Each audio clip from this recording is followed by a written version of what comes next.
السلام علیکم ورحمۃ اللہ وبرکاتہ۔ ہنستے مسکراتے پیارے پیارے ہوشیار سمجھدار چمکتے دمکتے ساتھیوں، کہانی زبانی کی جانب سے خوش آمدید۔ آج ہم آپ کے لیے لائے ہیں ایک ایسی لڑکی کی کہانی جو بننا تو نہیں چاہتی تھی مگر بن گئی شیخ چلی۔ کیسے بھلا؟ کہانی سن کر بتائیے گا۔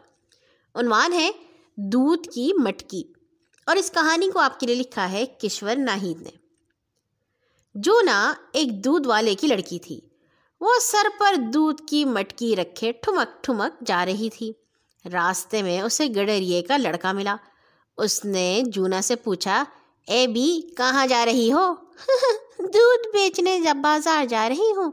دودھ بیچ کر جو پیسے ملیں گے ان سے 100 انڈے خریدوں گی، پھر ان انڈوں میں سے خوبصورت پیارے پیارے چوزے نکلیں گے۔ اور پھر تم ان چوزوں کا کیا کرو گی؟ چھوٹا گڈریا بولا، چوزے بیچ کر بکری خرید لوں گی، اور جب بکری چارہ کھا کر خوب موٹی ہو جائے گی تو تمہیں جانتے ہو کیا کروں گی؟ جونا خوشی سے ہنستے ہوئے بولی، ہاں ہاں بتاؤ بکری کا کیا کرو گی؟ بکری بیچ کر گائے خریدوں گی، اور جب گائے بڑی ہو جائے گی تو اسے بیچ کر ایک چھوٹا سا کھیت خریدوں گی جس میں ہرے ہرے پودے ہوں گے اور پیارے پیارے پھول مہکتے ہوں گے۔ جونا مٹک کر بولی، اچھا بھائی، اللہ کرے تمہارا خواب سچ ہو جائے۔ یہ کہہ کر چھوٹا گڈریا تو آگے چلا گیا، اور جونا پھر دودھ کی مٹکی سر پر رکھ کر ٹھمک ٹھمک چلنے لگی۔ ابھی وہ بازار کے پاس ہی پہنچی تھی کہ اسے ایک بلی ملی جو بازار کی طرف سے آ رہی تھی۔ بلی نے پوچھا، میاؤ، اے بی کہاں جا رہی ہو؟ دودھ بیچنے بازار جا رہی ہوں۔ دودھ بیچ کر جو پیسے ملیں گے ان سے 100 انڈے خریدوں گی، ان انڈوں سے 100 خوبصورت پیارے پیارے چوزے نکلیں گے۔ میں چوزے بیچ کر بکری خرید لوں گی۔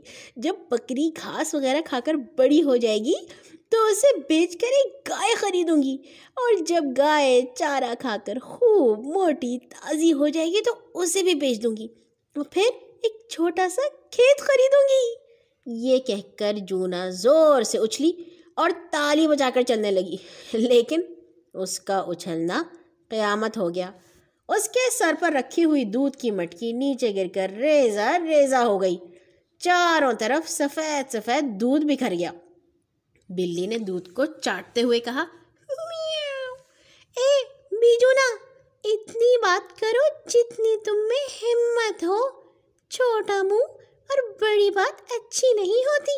دیکھ لیا نا شیخ چلی بننے کا نتیجہ۔ جونا کے پاس بلی کی باتوں کا کوئی جواب نہ تھا۔ وہ تو بس منہ پر ہاتھ رکھے روئے جا رہی تھی، اور اس کے رونے کے ساتھ ہی ہماری کہانی ہوگی ختم۔ اسے کس نے چپ کروایا بھلا؟ ارے وہی جو آپ کو چپ کرواتے ہیں، ماما اور بابا۔ کل آئیں گے انشاءاللہ ایک اور نئی کہانی کے ساتھ۔ کہانی زبانی سے رابطے کا نمبر ہے 0309744445 0۔ اللہ حافظ۔